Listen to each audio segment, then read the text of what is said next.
Acid attack यानी तेजाबी हमले के बाद किस तरह की ज़िंदगी होती है। पहले तो वो शारीरिक पीड़ा, वो स्किन पे जो जलन, जो दर्द होता है उसे महसूस करना, उसके बाद अगर उससे उबरा जाए तो फिर समाज की क्या प्रतिक्रिया, और अगर कानूनी उपचार ना मिल सके तब कैसे वो दर्द और बढ़ता जाता है। शारीरिक पीड़ा से लेकर मानसिक पीड़ा तक जितनी चीज़ें सही जाती हैं उसे एक विक्टिम से अच्छे तौर और कोई नहीं बता सकता। हम बात करेंगे लक्ष्मी जी से कि पिछले साल रमज़ान के ही महीने में सलमा जी पर एसिड अटैक हुआ और कुछ दिन तक सरवाइव करने के बाद वो हमारे बीच नहीं रही। तो आज उसी के लगभग साल भर हो जाने पर कैंडल मार्च का आयोजन किया गया है। तो ये आयोजन से और सलमा से जुड़ी कुछ बातें अगर आप साझा कर सकें तो बहुत अच्छा होगा। देखिए, सबसे बड़ी बात ये कि पहले 4 साल पहले एसिड अटैक कोई मुद्दा ही नहीं था। एसिड अटैक पे कोई भी बातचीत नहीं थी। लेकिन आज ऐसा हो गया है कि एसिड अटैक पे कानून बन चुका है, एसिड अटैक पे बातचीत शुरू हो चुकी है। क्योंकि लास्ट ईयर सलमा के ऊपर एसिड अटैक हुआ, इतनी छोटी सी बच्ची, क्योंकि मेरे ऊपर भी जब अटैक हुआ तो मैं भी उसी एज में ही थी, 14-15 साल की एज में ही थी। तो मैं उस वक्त को बहुत अच्छे से समझ सकती हूँ कि कितना पेनफुल होता है। क्योंकि सबसे बड़ा पेन कि एक इंसान सरवाइव कर रहा है और वो अकेले आईसीयू में है और बैक टू बैक सर्जरीज हो रही है।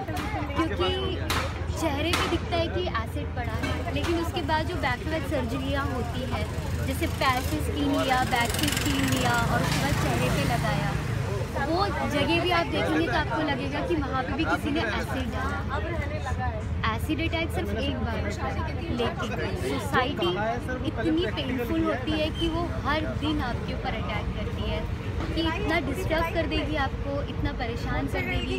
फैमिली का जो अर्निंग मेंबर होता है, जो हेड मेंबर होता है, उसकी या तो डेथ हो जाती है या उसका दिमागी संतुलन ख़राब हो चुका होता है। तो मतलब बैक टू बैक इतनी सारी चीज़ें, इतनी सारी प्रॉब्लम्स को एक लड़की और उसका पूरा परिवार बर्दाश्त करता है।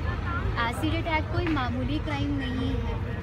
इसमें एक लड़की के ऊपर 70-70, 80-80 ऑपरेशंस होते हैं और ये भी नहीं कहा जा सकता कि वो एक ही बार में कंप्लीट हो जाएगा या उस 70 ऑपरेशन के बाद भी आगे ऑपरेशन नहीं होगा। आगे भी लगातार ऑपरेशंस चलते हैं।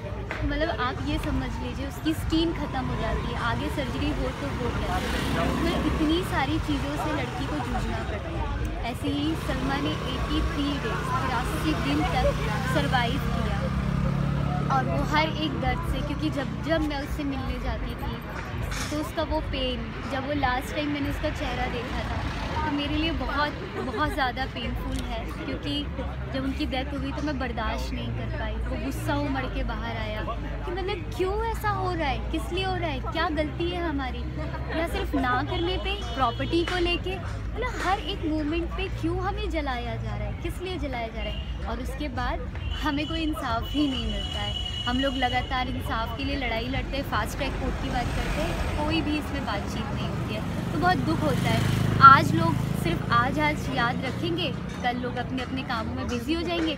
लोग पता नहीं ये क्यों भूल जाते कि कल उनके साथ भी कुछ हो सकता है। तो क्यों ना वो आगे बढ़े, सपोर्ट करे, ताकि आगे सिर्फ हम अपने लिए नहीं कर रहे हैं, ये हम उन आम लोगों के लिए भी कर रहे हैं जिनके साथ कभी भी कुछ भी घटना घट सकती है। ये ज़रूरी है कि हम लोग खड़े हो, बात करें, इस पर काफ़ी चर्चा हो, ताकि कोर्ट मजबूर हो जाए, सोसाइटी मजबूर हो जाए। पहले हमारे चेहरे को ढाक दिया जाता था, कहा जाता था कि आप अपना चेहरे को ढाक के चलोगे, हमें डर लगता है देखने में, ऐसी बातें कही जाती थी। तो हमें ये लगा कि क्यों हम अपना चेहरा ढकेंगे। एक लड़का सोसाइटी के बीच में से आता है और वो भी हमारे ही जैसा है, वो भी इंसान ही है और वो हमारे ऊपर तेज़ाब डालता है। वो अपना चेहरा छुपाए, हम क्यों छुपाए। लोगों को शर्म आना चाहिए कि इसी सोसाइटी में से हम भी आते हैं और उसके बाद हमें कहा जाता है कि हम अपना चेहरा छुपाएं। तो क्यों छुपाएं। मेरा क्वेश्चन उनसे कि क्यों छुपाएं। लेकिन धीरे धीरे करके सबसे अच्छी बात ये है कि सोशल मीडिया धीरे धीरे करके इन सारी चीज़ों को एक्सेप्ट करने लगी है, बातचीत होने लगी है। और उसके बाद लेकिन यही है, कब कितनी बातचीत, इतनी कि आज याद किया और कल भूल गए। बातचीत इतनी होनी चाहिए कि उसमें इंसाफ होना चाहिए, तब चैन पड़ेगा। कितना मुश्किल होता होगा, इसलिए भी कि जब शुरुआत होती है तो पहले शारीरिक पीड़ा से शुरू हुई, फिर अगर लीगल चीज़ें उसे साथ ना आ पाएँ या वहाँ पे एक लड़ाई लड़ी जाती रहती, कोर्ट कचहरी अदालत वो सब तो चलता रहता है। इनके साथ साथ जब सब चीज़ों से उबर कर जब समाज में आती हैं तो उस अनुभव को कितना दर्दनाक वो अनुभव होता है, उसे भी लक्ष्मी ने साझा किया। थोड़ा सा और मुश्किल होगा आपके लिए, लेकिन जो घटना आपके साथ हुई थी तब आपकी उम्र बहुत कम रही थी। अगर संभव हो सके तो आप कुछ अगर साझा कर सके उस घटना के समय की बात, कि वो क्यों हुई, इससे हमें एक मानसिकता का पता चलेगा, और उस घटना के दौरान या उसके बाद का अगर कुछ याद कर सकें कि कैसा रवैया रहा लोगों का, तो हम और समझ सकेंगे कि समाज का कितना कैसा रवैया है इस केस को लेकर। 2005 की बात है। मैं उस टाइम पे 15 इयर्स की थी और एक लड़का था जो 32 साल का था। उसने मुझे शादी के लिए प्रपोज़ किया था। तो जब मैंने मना किया तो उसने मेरे ऊपर एसिड अटैक किया। सिर्फ ना कहने का रीज़न था कि मैंने उसको ना किया तो उसका ईगो हर्ट हो गया कि ये मुझे ना कैसे कह सकती है। उसका दिमाग ऐसा था कि सिर्फ खूबसूरती की वजह से उसने मुझे ना कहा। तो उसका दिमाग ऐसा है, उसके दिमाग को ऐसा बनाया गया। तो वो हमारी परवरिश है कि हम कैसे पलते बढ़ते हैं। वहीं पे एक लड़का और लड़की पलता है तो उसको कैसे पढ़ाया जाता है, कैसे समझाया जाता है कि वही परिवार कैसे उसको समझाते हैं कि लड़का और लड़की का मतलब। तो लड़के को ऐसा परवरिश दिया जाता है कि जब वो बड़ा होता है अब वो किसी लड़की को पसंद करता है और जब वो मना करती है तो उसका ईगो हट जाता है। तो उसको लगता है कि जब मेरे घर से मुझे सब कुछ मिल रहा है तो ये लड़की मुझे कैसे मना कर सकती है। तो इसी सारी चीज़ों को हमें मिलके चेंज करना होगा, हमारी परवरिश को चेंज करना होगा कि ऐसा नहीं होना चाहिए। हमें मिलके उस चीज़ को चेंज करें। कितना समाज की तो समझ होने के साथ साथ उस मनोविज्ञान को भी किस तरह से खोल रही है लक्ष्मी, कि वो एक ऐसी प्रवृत्ति है, उसमें एक जाहिर सी बात है एक पैट्रियार्क सेटअप तो है ही, एक पुरुषवादी मानसिकता के साथ तो उनका परवरिश हुई ही है कि वो ना सुनने पर उनका ईगो हर्ट हो जा रहा है। अगर उस घटना के बाद समाज ने, आप वाली घटना के बाद समाज का क्या रिस्पॉन्स रहा, अगर कुछ साझा कर? मेरा और सलमा के केस में कोई भी अंतर नहीं है, समाज में भी कोई अंतर नहीं है। जो आज सोसाइटी सलमा के परिवार वालों के साथ कर रही है वही सोसाइटी ने हम लोगों के साथ भी किया।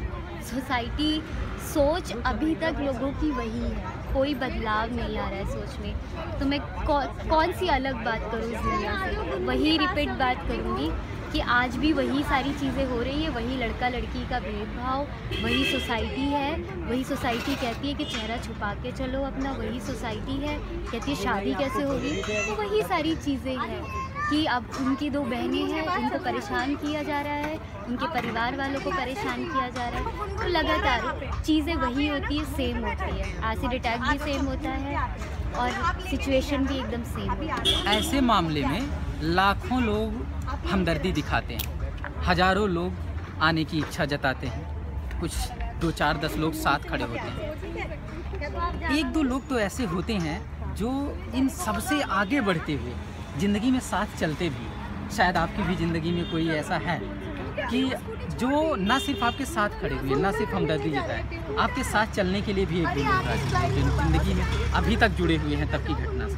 क्या आप उनके बारे में कुछ साझा करना चाहेंगे? सबसे बड़ी बात, जब घटना घटती है तो उस टाइम पे सबसे ज़्यादा सपोर्ट की ज़रूरत पड़ती है परिवार की, और उस टाइम पे परिवार का बहुत सपोर्ट रहा मेरे साथ। मेरे पेरेंट्स ने मुझे बहुत सपोर्ट किया, वही दोस्तों ने, वही रिश्तेदारों ने, सबने साथ छोड़ दिया, ख़त्म हो गया सबका साथ। और लेकिन परिवार वालों का, लेकिन बहुत सालों के बाद जब मैं बाहर निकली तो मुझे आलोक मिले। आलोक के स्टॉप एसिड अटैक करके उन्होंने कैंपेन स्टार्ट किया और बहुत सारी चीज़ें हो रही थी। तो हम लोगों ने साथ में कैंपेनिंग करी, बातचीत करी, तो हम लोग इस मुद्दे को आगे और बढ़ा सकें, इसको एक मुद्दा बना सकें। सबसे बड़ी बात ये, और इस पे अब 326 एक्ट भी आ चुका है कि 10 साल की सज़ा होगी ही होगी, इस पर बातचीत होगी ही होगी। एसिड अटैक को एक खेल है, पॉइजन एक्ट में भी रखा गया है ये। तो ये धीरे धीरे करके लोगों के अंदर धीरे धीरे चेंज है।